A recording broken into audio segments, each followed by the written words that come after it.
Olá, estamos começando mais um Ponto de Vista aqui na TV Câmara Campinas e o assunto de hoje é a violência dentro do esporte, as causas, consequências e como enfrentar essas violências. Nosso convidado é o advogado, integrante da Comissão de Direito Desportivo da OAB Campinas, Dr. Ricardo Russo. Seja muito bem-vindo, doutor. Muito obrigado, é um prazer estar aqui. Maravilha, olha só, a violência nos esportes em 2024 tem sido abordada em diferentes contextos. Projetos de lei, campanhas, medidas preventivas, espaços de acolhimento, combate à violência contra a mulher, estratégia de transporte e por aí vai. Para começar nosso ponto de vista hoje, nós vamos mostrar uma campanha contra a violência no futebol que mostra o vazio deixado nos familiares das vítimas. Nesse vídeo que nós vamos exibir agora, o pai de uma torcedora palmeirense fala da dor ao perder a filha em confronto entre as torcidas. Vamos conferir. Gabriela, ela com 5 anos de idade, ela já estava indo pros estádios comigo. Era só mais um jogo, era só para ser mais um dia normal. Alguém pare para pensar e faz essa pergunta. Se meu filho morrer, o que eu faço? É um pedaço seu que vai embora, sai, você perde, fica aquele vazio. Ela não era só uma filha para mim, ela era minha companheira, minha amiga. Eu não encontrei ainda alguma forma de estar superando isso. Eu entrei no estádio, só que assim, quando deu o intervalo, eu já não consegui mais ficar dentro do estádio. E a perca de um filho nada justifica. O que mais dói, o que mais sente é a falta dela. É o vazio que fica. É, o vazio que fica, né? Essa é uma campanha do Ministério dos Esportes, né? O nome da campanha é Cadeira Vazia. Se você acessar lá o YouTube, você vai conferir essa e outros vídeos, né? Esse e outros vídeos que compõem essa campanha. A Gabriela, gente, ela foi morta aos 23 anos durante um confronto entre torcedores palmeirenses e flamenguistas no estádio Allianz Parque, em São Paulo, no dia 8 de julho do ano passado. Ela foi atingida por estilhaços de uma garrafa de vidro arremessada durante briga de torcedores, né? Doutor, é urgente debater a violência, principalmente principalmente no futebol. O seu ponto de vista, o que motiva esse ódio, né, dentro de um ambiente que deveria ser de festa? Pois é. Na verdade, é um ambiente que já não é urgente de agora. Uhum. É urgente de 20, 25 anos atrás. Desde lá para cá, medidas têm sido supostamente tomadas, projetos de leis propostos. A nova Lei Geral do Esporte tem mais de 60 artigos que trata de tudo isso, mas no papel.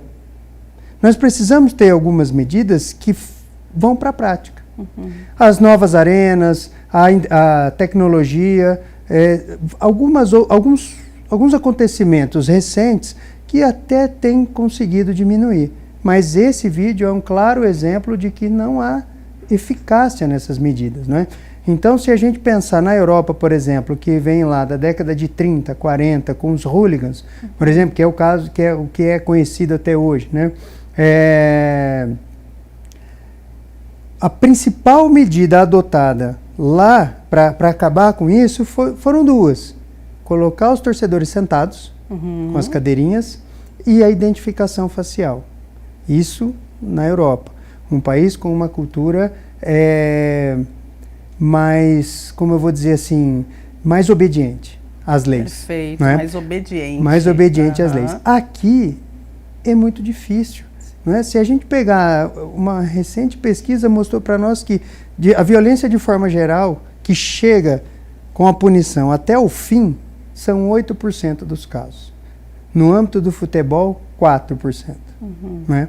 Então, o que é preciso é tirar do papel e colocar na prática. E há recursos para isso. Atualmente, com a tecnologia, o avanço da tecnologia, a gente tem recursos para isso. Agora precisa querer. Exatamente, né? Precisa querer, precisa de políticas públicas. Olha, tem aqui um dado. De acordo com o psicólogo social Felipe Paes Lopes, existem diversos tipos de violências, né, que são praticadas contra o torcedor, que podem determinar os confrontos entre os adversários, né? Porque daí quando a gente vê, fala assim, o que está acontecendo? Ah, deu um problema lá, o pessoal se quebrou no estádio. Mas, ó, aí tem como começou, né? Da onde veio?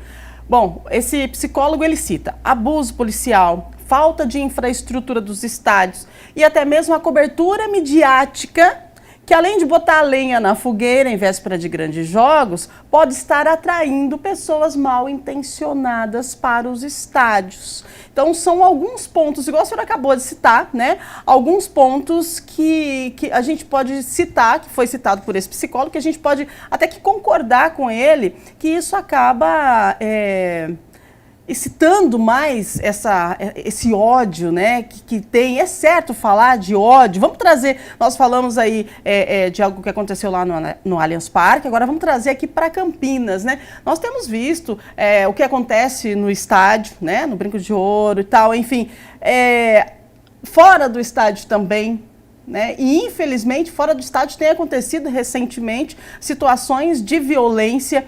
O que justifica? Porque daí já não é mais aquela coisa vamos colocar, o calor do momento do esporte ali, as torcidas e tal. Não, meu time, o seu time, tô bravo, vou brigar com você. Não, o negócio é pancadaria mesmo e fora do estádio, né? Como que o senhor avalia toda essa situação que acontece? E vamos colocar aqui para a cidade de Campinas o que aconteceu recentemente. Veja só, a sociedade brasileira ela é violenta de natureza. Né? O futebol é uma paixão nacional, ou ainda é, porque acredito que já também não vai ser mais, mas ainda é e move multidões. Sim. Então, essa vontade de extravasar, as brigas marcadas, os maus acertos entre um e outro, e não é possível afirmar com 100% de certeza, Sim. mas já se tem dados de que integrantes de organizações criminosas passam a fazer parte de torcidas organizadas para se esconder atrás do futebol e, com isso, brigar, resolver problemas que às vezes não tem nada a ver com o futebol, que a gente sabe muito bem que cerca essas agremiações. Agora, não é só no futebol. É que no futebol nós vemos isso numa proporção muito maior. Pensa no trânsito. Ô, louco, né? verdade. Pensa no trânsito, pensa, enfim, em questões das minorias. E aí o futebol, ele funciona como um escudo, entre aspas, que é onde as pessoas vão se esconder e falar assim, não é o fulano brigando com o cicrano no trânsito. É a torcida do time X brigando com a torcida do time Y. Sim. Contudo, essas pessoas que vão promover essa violência, a última coisa que ela está pensando é no time, é no resultado do jogo, é no futebol.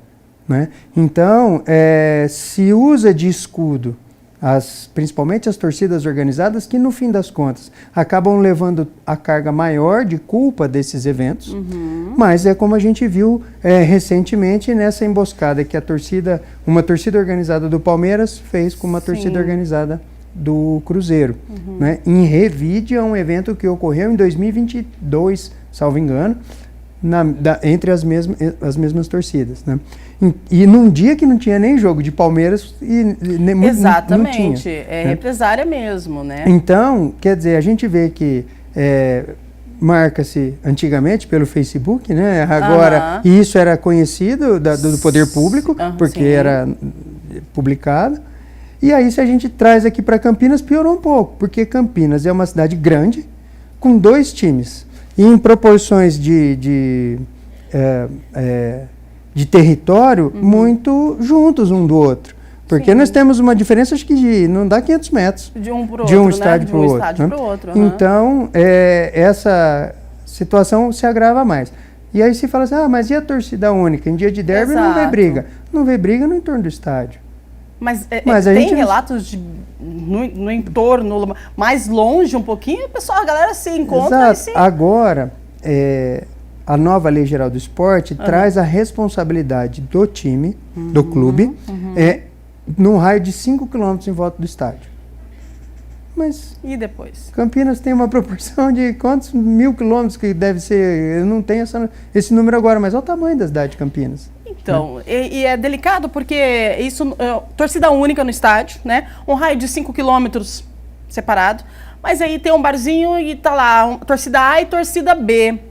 E a galera começa a beber e vai que entra num atrito. O que acontece, doutor? Como se resolve? E aí, como fica? Pois é uma bomba relógio, né? Um simples ato que pode ser encarado pelo outro como provocativo é o que vai despertar.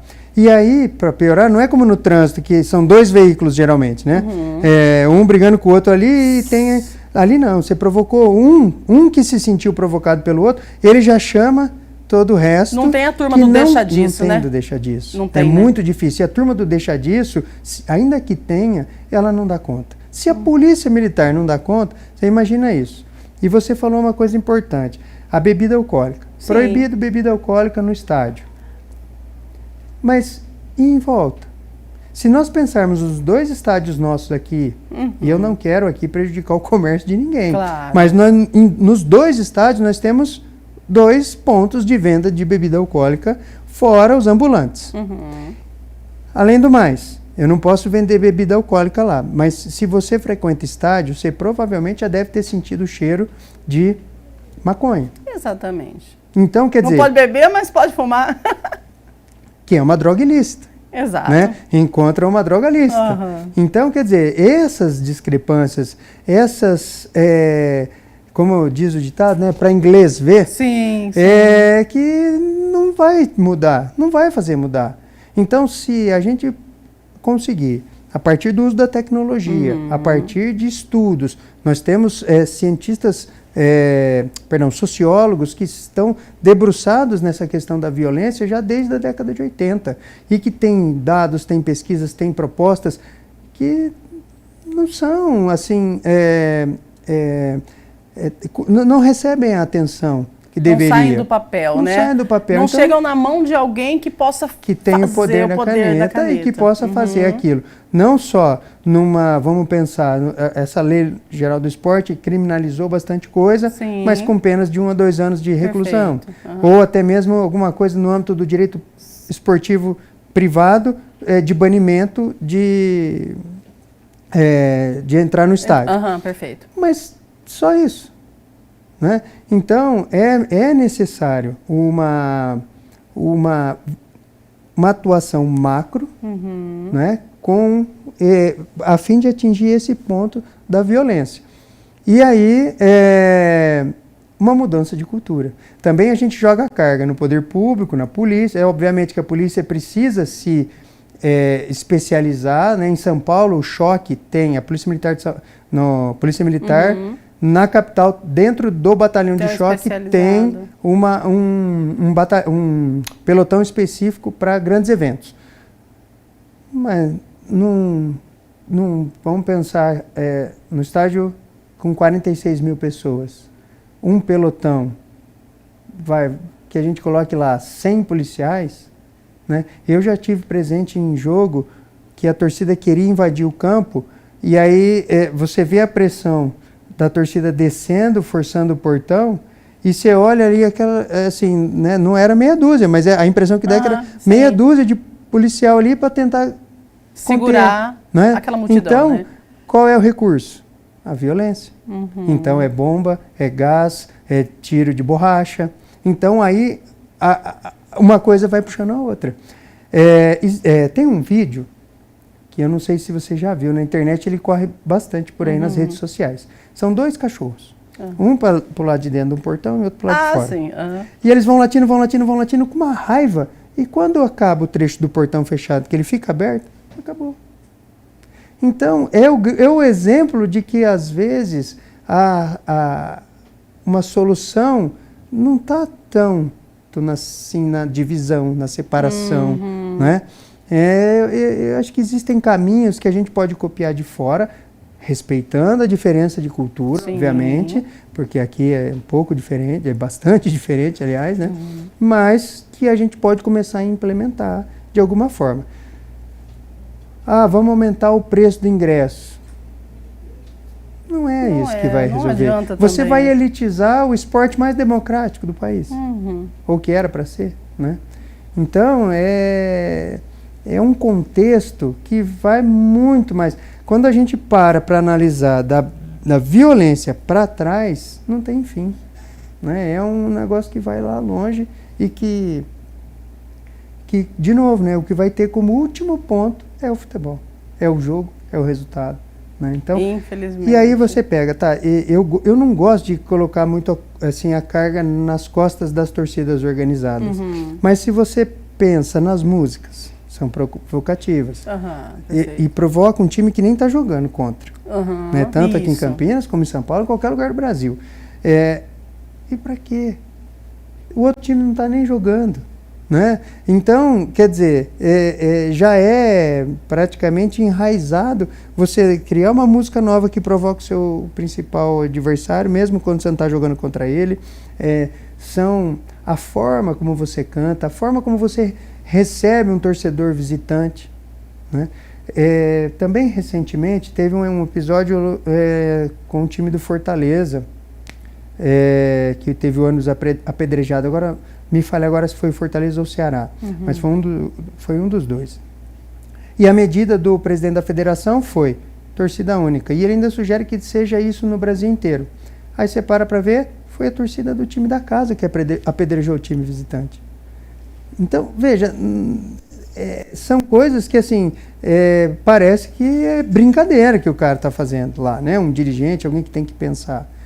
Então, eu acho que precisa realmente de medidas mais práticas para que isso possa mudar. Minimizar, pelo menos, a situação. Pelo menos minimizar, exatamente. Né? O Ministério Público de São Paulo entrou com ações civis públicas na Justiça, solicitando a dissolução aí de 6 torcidas organizadas de futebol, com a justificativa de que elas teriam se envolvido em atos de violência, né? A culpa é de quem invadiu o campo, de quem bateu e esqueceu o espírito esportivo, de quem entrou no ônibus procurando o outro para briga, do agressor, né, do poder público, dos clubes, da sociedade. O que a gente pode dizer, doutor? É geral, né? Na verdade é geral, porque veja só, eu sou integrante de uma torcida organizada. Então, se você vai lá, você tem que você leva seu comprovante de endereço, você leva foto, você leva a cópia de um documento. Então, talvez ali já começa, pelo menos, parecer uma tentativa de ver quem você é, quem eu estou recebendo. Aí tem uma reunião de novos associados, com um discurso muito bonito e tudo mais. Mas acabou, dali para frente é cada um por si. Então talvez ali também já é um momento de aprimorar mais a chegada desse novo associado, porque eu estou trazendo, tá, tudo bem, eu não quero só trabalhar com número, vamos pensar assim, eu quero ter mais associado, quero ser a torcida que tem mais associado no mundo. Tá, mas com qual qualidade? Sob qual risco que eu estou colocando? Então, quando a gente vê dados já indicando que tem integrantes de facções criminosas participando dessas torcidas, então quer dizer que esse processo de admissão, ele já está falho. Porque se a gente pensar em qualquer espécie de associação que queira ser séria, ela vai fazer, no mínimo, uma triagem um pouco mais refinada para saber quem é que vai estar ali, e ainda mais em associações que você tem o poder de falar. Essa torcida que eu faço parte, você pode comprar uma camisa dela, depois de 6 meses de associado. Mas ninguém está vendo se eu vou no campo, o que eu faço? Eu taco pedra, se eu xingo, se eu cometo algum ato de racismo. Não tem como eles verem isso. Então coloca essa carência lá para você andar, e você assina um termo que você se responsabiliza por todos os seus atos quando estiver usando a camisa.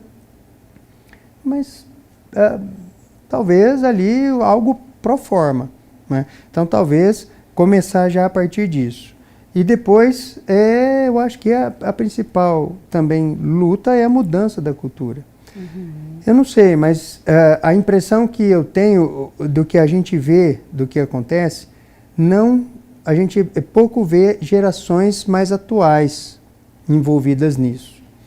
Pode ser que daqui a alguns anos essa mudança de cultura ocorra naturalmente. Mas ainda assim, a pessoa inserida naquele contexto, ela precisa ser muito firme para não se deixar envolver, para não se... E muitas vezes ela também é instigada, porque a própria torcida, né, ela vai te cobrar, ou a própria torcida, assim, os seus pares ali naquele momento vão falar, e aí, você vai ficar assistindo, você vai... Né? E aí, como é que eu faço? E agora? Para que lado eu corro? Você tá ou não tá? Né? Vai ficar em cima do muro, né? Mais ou menos então, isso, né? É muito difícil esse controle e essa abordagem. Mas eu acho que nisso que você falou é um contexto geral. Nós precisamos do esforço de um pouquinho de cada camada dessa que você colocou, para que a gente consiga obter um resultado final lá, né? Como o dominó, né? Você tem que começar daqui para chegar lá na frente e isso ter algum efeito, porque só se preocupar, só dar notoriedade, como você falou no começo, quando ocorre alguma situação nessas proporções que tem acontecido recentemente ou que aconteceram em 2024, é muito difícil. A invasão de campo, a determinação é que não filme, né, o cidadão que invadiu o campo para não dar publicidade a ele. Beleza, isso é uma coisa, mas é pontual, é da mídia, que não vai ver. Mas ele já está lá dentro, ele já invadiu, alguma coisa falhou. Exato. Né? E aí? E a integridade do jogador? Né? Também é uma outra coisa.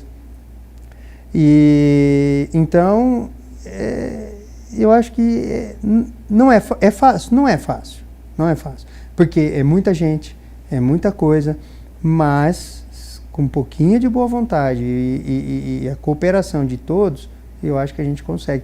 Vendo um vídeo desse que a gente assistiu aqui no começo, eu sou pai de uma menina de 10 anos.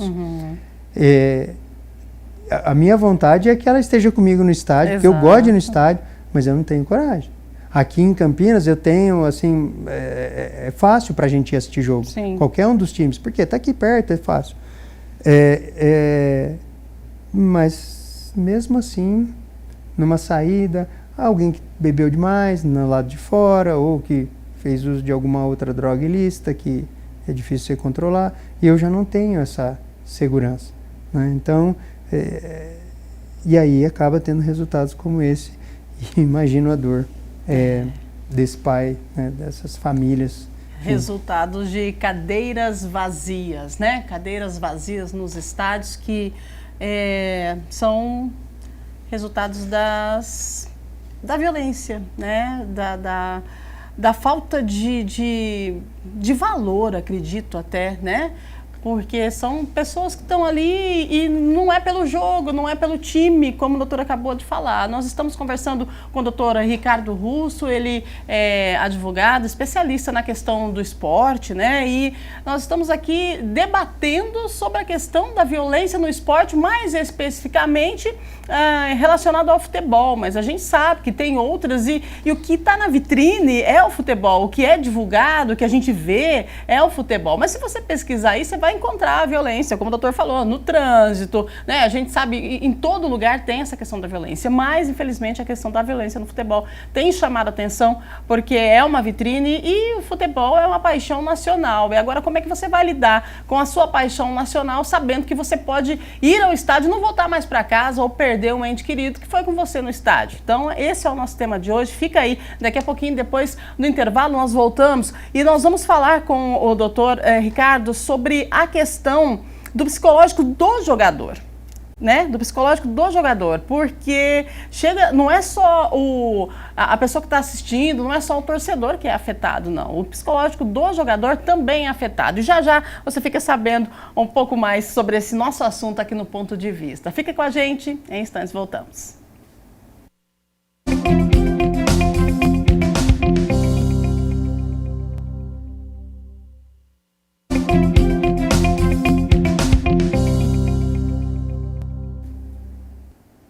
Estamos de volta com o nosso ponto de vista. O nosso tema de hoje, violência no esporte. Estamos recebendo aqui o advogado especialista nesse tema, doutor Ricardo Russo.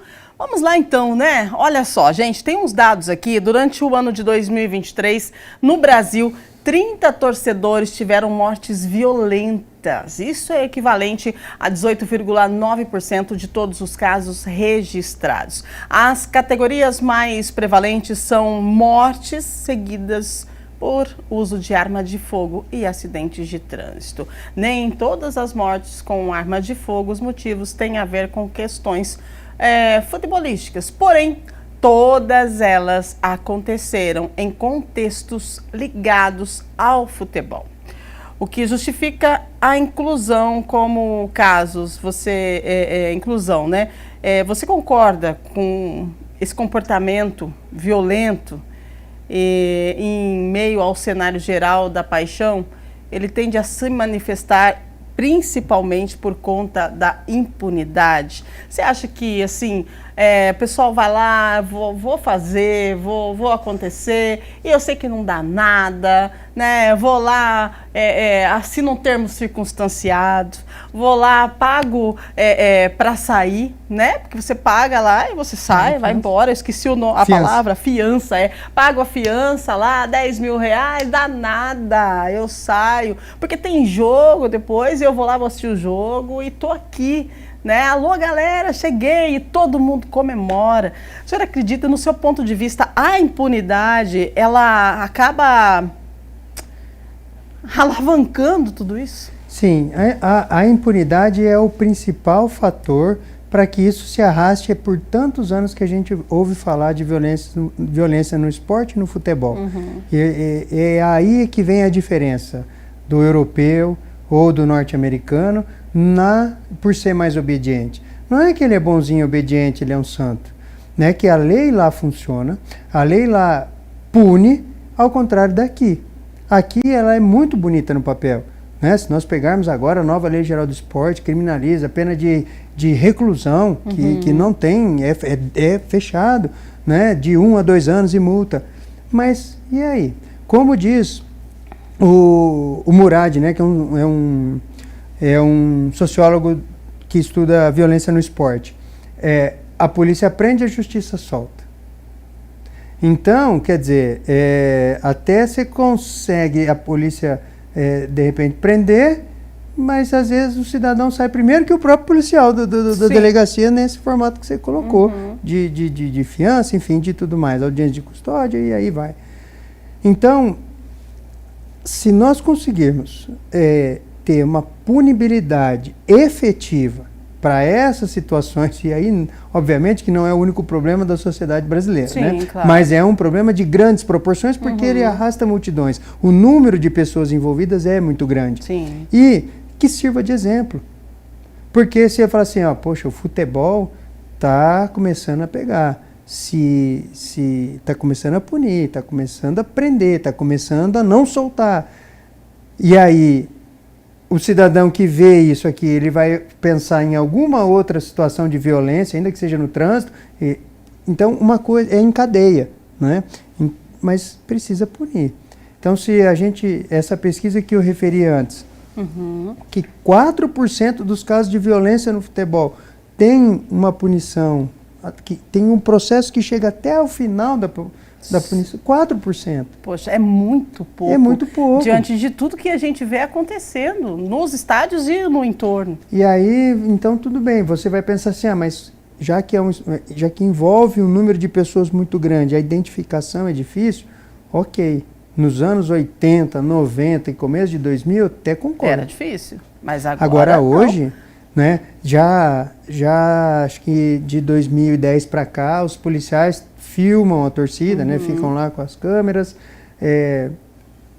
os recursos da tecnologia dentro das arenas, principalmente, dentro dos estádios de forma geral, são acessíveis aos clubes, né? Então, começando ali dentro, a gente vai conseguir a identificação facial, a identificação pela digital ou pela biometria de forma geral, enfim, isso já ajuda. Então, são medidas que a gente vai ter junto do poder público com o próprio clube, por exemplo, ou com entes privados que pode fazer a segurança dentro dos estádios, que vão ajudar na identificação e que daí vai ter por reflexo a punição. Exato. Mas aí a lei tem que ser cumprida, a gente tem que levar. Mas aí você vê como as coisas vão desdobrando. Aí você vai falar assim para mim, não, mas cabe mais gente dentro do sistema prisional nosso? Eu ia perguntar isso mesmo. Aí a gente tem que ter recursos para que essa punibilidade ocorra. Então a gente vê que o Código Penal é de 1940. Uhum. Então, de lá para cá, muita coisa foi, inclusive com o processo penal de forma geral, foi se, não vou dizer afrouxando, mas ela foi se flexibilizando exatamente para que se crie o crime de menor proporção, que se crie, por quê? Porque a gente não tem um sistema prisional. E aí, aí você pensa assim, beleza, prendeu. Qual é a medida de ressocialização desse cidadão? Né? Aí a gente já vai para um estágio mais lá na frente. Dentro das cadeias, dentro dos presídios, nós temos medidas efetivas de ressocialização ou esse cara vai sair de lá com mais raiva ainda? Pior do que ele entrou. Né? Aí ele vai falar assim, agora eu vou lá demais. terminar de fazer o que eu estava fazendo. Né?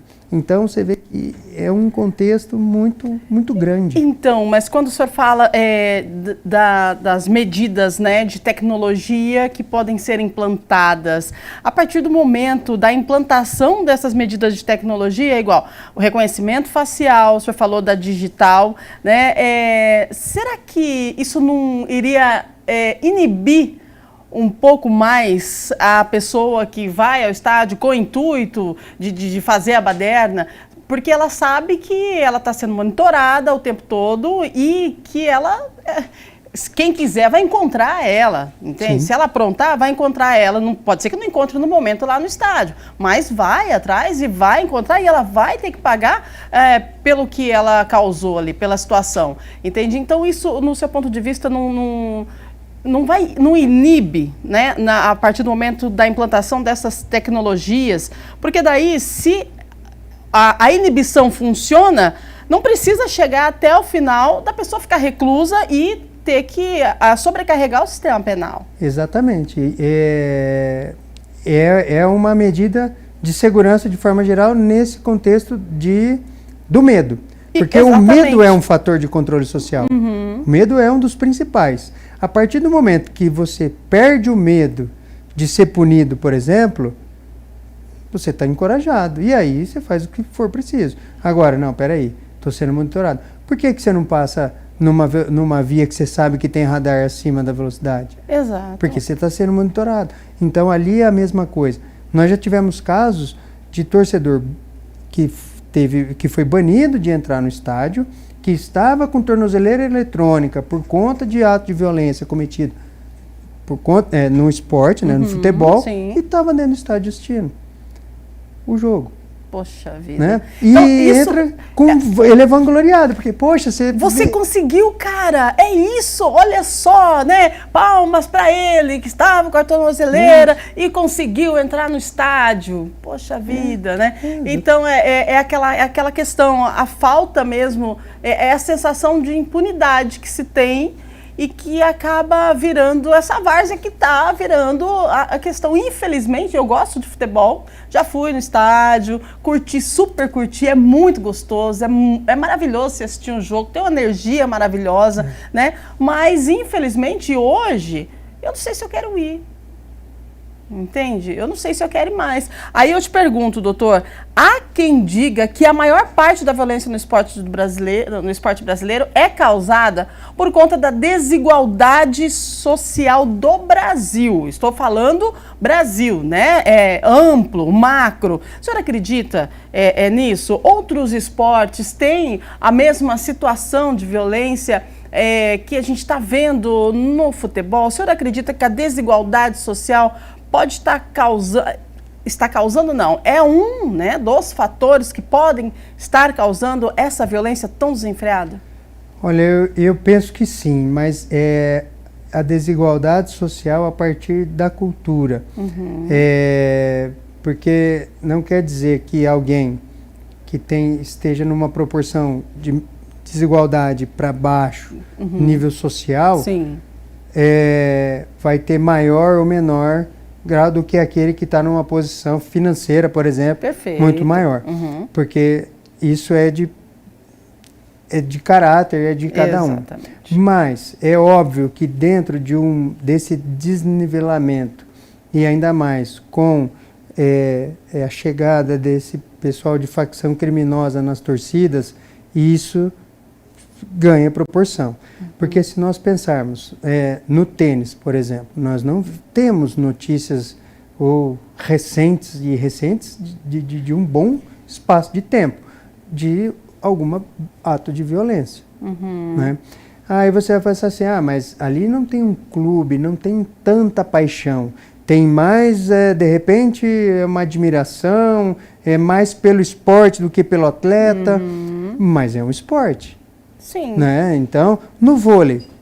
Exato. Né? Agora, se você mudar o futebol e virar a câmera para o futsal, já tem mais. Olha. Que é um âmbito, né? Ainda tem, e os clubes participam. Sim. Se você virar mais um pouquinho e for para a várzea, é pior. O nível de violência, guardadas as proporções, é pior. Eu faço parte da comissão aqui da Liga Campineira.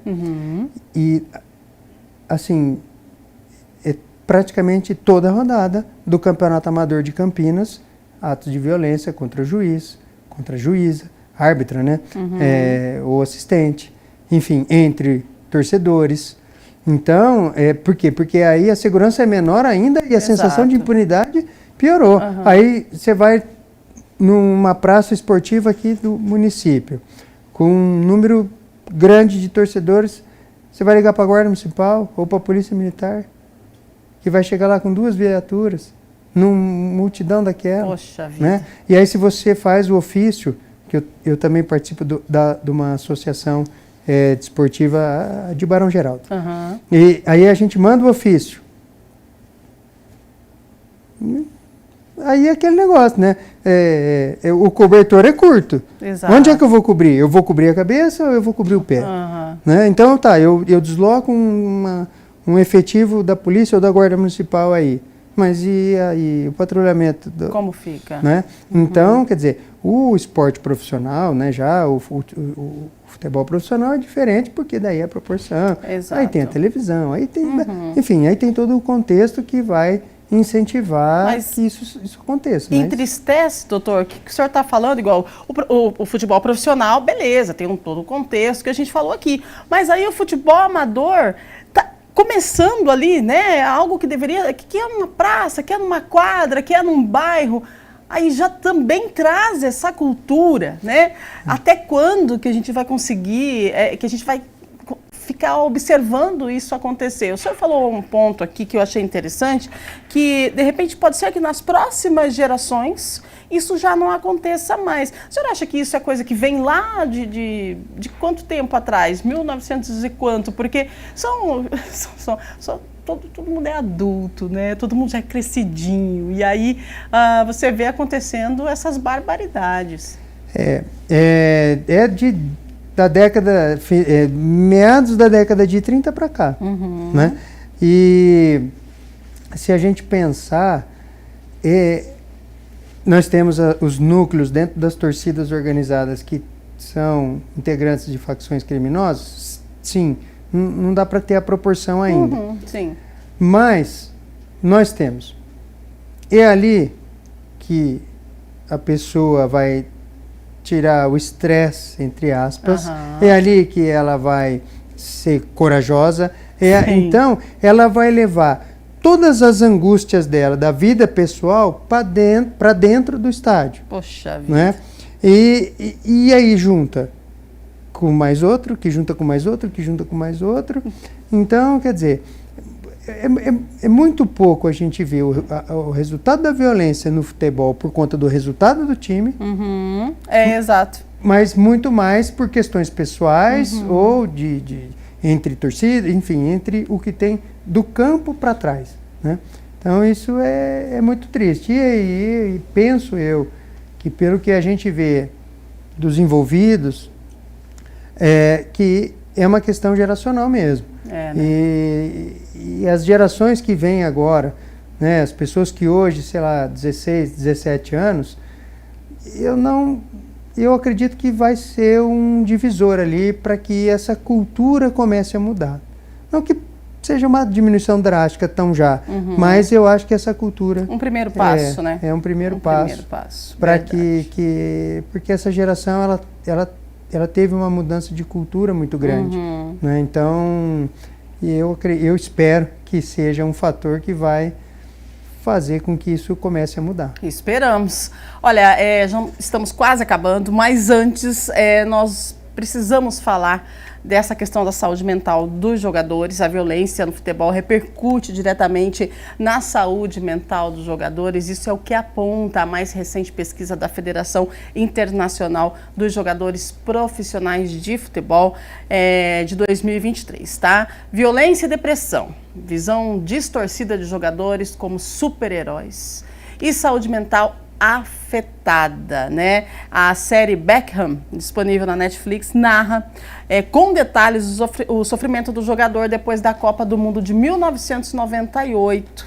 Então, ali a gente consegue ter uma visão de como essa violência, né, afeta também quem está dentro de campo. E aí, o que acontece, né? O que faz? Quando que isso vai parar de acontecer? Uma coisa puxa a outra, uma coisa puxa a outra. Então, a história do Beckham, por conta estava empatado e daí ele saiu. O senhor lembra dessa história? Sim. Então, faz uma reconta para nós. Na verdade, antes do Beckham, o que acontece é o seguinte... e eu até tenho um artigo exatamente nesse sentido que você começou a falar. São seres humanos. Nós temos o Hulk, né? Nós temos o Fenômeno, o Bruxo, o Imperador, mas são seres humanos como nós. Como qualquer outro. E que desenvolve um trabalho, é uma profissão. Então, se você está vendo o que está acontecendo lá fora, é algo que não é aquilo que você espera ou não é aquilo por conta do seu trabalho, é uma coisa. Então, quer dizer, o time não está tendo resultado, o time não vai para frente, e aí nós estamos sendo cobrados. Sim. E aí, o que vem? Aí piorou, porque a gente vai juntar torcedores que vão... com a ideia de que é a violência que vai fazer as coisas mudarem, ou a forma impositiva, porque cobra, porque quebra vidro de carro, porque taca a pedra no ônibus, onde estão os jogadores, enfim, que tudo aquilo que só faz piorar. E aí, ainda assim, aí o psicológico desse jogador vai lá embaixo, porque ele também fica com medo, ele tem medo de entrar e sair dentro do centro de treinamento, ele tem medo de andar na rua, ele tem familiar, ele tem filho na escola, né? E essas cobranças, então quer dizer, ele vai dar um passe daqui, dessa nossa distância, ele já não tem a mesma segurança, porque se ele errar, ele já vai ser mais um alvo. E por mais que o futebol seja um esporte coletivo, o psicológico de cada um daqueles que compõem aquele time, ele faz total diferença, né? Então,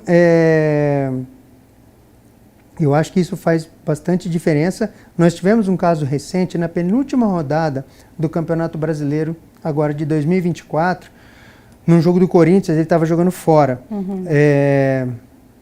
Estava jogando em Criciúma. E teve uma briga,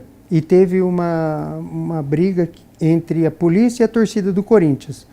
Os jogadores foram até a beira de onde divide a torcida com o campo, pedir para os policiais parar com aquela briga, pedindo lá, pelo amor de Deus, um dos jogadores do Corinthians, o Romero, fala para a polícia, vem bater na gente.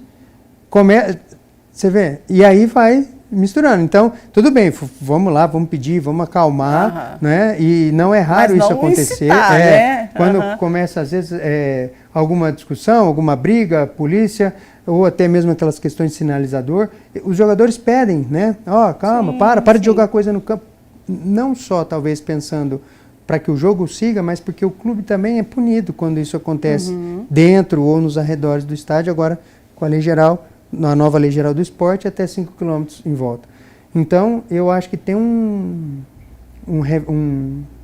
reflexo, ainda que um pouco indireto, dentro do trabalho dos jogadores. Você imagina você estar aqui para gravar o programa e o cinegrafista, o produtor, começa a brigar lá fora. Né? Qual que é a sua tranquilidade de... Então, é a mesma proporção, né? Ou você vai para uma audiência e começa a brigar com o juiz, ou o juiz brigando com o promotor, você fala, meu pai, e agora? Né? O que eu faço? Então, eu penso que isso também acaba prejudicando. Mas é uma luta. É uma luta, né? Acaba prejudicando, mexendo com todos. Olha, doutor, nosso tempo passou rapidinho. Não é possível. Rapidinho, mas eu quero trazer mais vezes, doutor, aqui, não só para participar do ponto de vista, mas de outros programas também, porque nós temos programas de esporte, tudo para falar um pouquinho sobre essa questão, né, da violência no esporte em geral e essa questão cultural que vem aí de uma longa data e que precisa ser mudada para que a gente tenha um pouco mais de paz, né? Principalmente nos estádios, porque é tão bom, quem nunca foi, acho que não tem noção do quão bom é a gente participar. Exatamente. Suas considerações finais, por gentileza. Bom, o que eu espero é que a gente consiga atingir a tão perseguida paz no esporte, paz no futebol, para que as pessoas consigam se encorajar mais de ir no estádio e sem medo. Né? Sem medo de todas as ordens, sem medo de ter o seu vidro do carro quebrado, sem medo de ser abordado por um cambista, enfim, que aquilo seja um evento familiar, que um ambiente...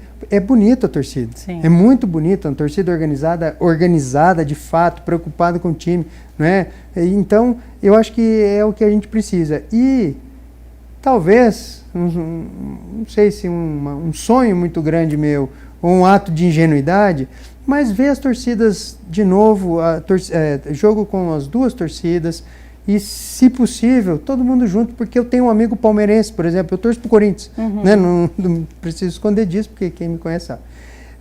Eu torço muito pro Corinthians, não é pouco não, mas eu tenho amigos palmeirenses, e por que eu não posso ir no jogo e sentar do lado dele aqui? Poxa vida, né? Pra gente brincar, pra gente, né, tirar sarro. E é isso, porque ficou sério demais, né? Ficou sério demais, uma coisa que é para ser recreativa para nós, torcedores, né? Para o jogador, exato, claro. Tudo bem. Agora, eu espero isso, que eu consiga ainda nessa minha vida ver essa tranquilidade, ver uma festa bonita dentro do estádio e fora também, principalmente, né? Claro. Porque é o que faz, é todo o contexto e que as coisas prosperem nesse formato e que isso sirva de exemplo para a nossa vida de forma geral. Verdade, é isso. Olha só, gente, estamos encerrando o nosso ponto de vista. Doutor, muito obrigada pela sua participação. Doutor Ricardo Russo, falando sobre a violência no esporte. Obrigada. Obrigado a você, foi um prazer. Maravilha. E tá vendo só? Você acompanha o nosso ponto de vista também no canal da TV Câmara Campinas no YouTube. Você pode rever esse e outros programas e, claro, todos os programas da TV Câmara, tá bom? É só você acessar lá no YouTube, TV Câmara Campinas. Agradeço a sua audiência, a sua companhia e a gente sempre se vê por aqui. Até mais!